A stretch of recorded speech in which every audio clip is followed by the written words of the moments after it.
د لوګر د پاسپورت امریت د اداري ودانۍ د ګټې اخیستنې په پار جوړه شوې ناسته کې د کورنۍ چارو وزارت د تعمیراتو ریاست مرستیال په ګډون د پاسپورت عمومي ریاست مرستیال یو شمېر ځایي مسؤلینو قومي مخور او مجاهدینو برخه اخیستې وه.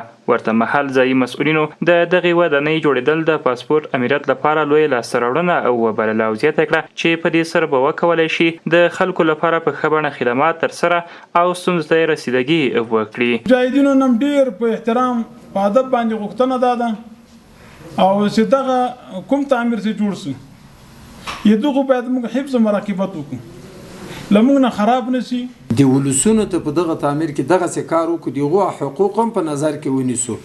کوم حقوق چې دلته په اداره کې په موږ باندې لري د پاسپورت په مسؤلینو باندې دوی باید داسې وکړي لکه په خپل کور کې چې سلل سپینګيري پلار سره وضعیت کوي. له بلې خوا د پاسپورت عمومي ریاست ویان وایي دغه ودانۍ د کورنۍ چارو وزارت د تامیناتي معاینات په مالي مرسته د نږدې 11 میلیونه افغانۍ په ارزښت سره په 3.5 جربه ځمکه کې د 6 میاشتو په موده کې د 12 خونو او یو جومات په درلودلو سره جوړه شوه. چې دا ودانۍ په 3.5 جربه ځمکه کې موقعیت لري.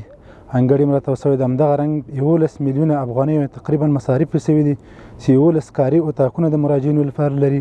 همدارنګ د زنانه او د مردانه لپاره جلا اتاقونه دي.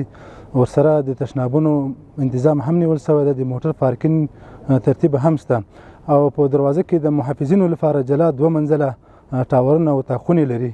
د مسؤلینو په وینا د لوګر پاسپورت امریت تر دې وړاندې اداري ودانۍ نه درلوده او په شخصي کور کې د یاد ولایت اوسیدونکو لپاره خدمات وړاندې کول.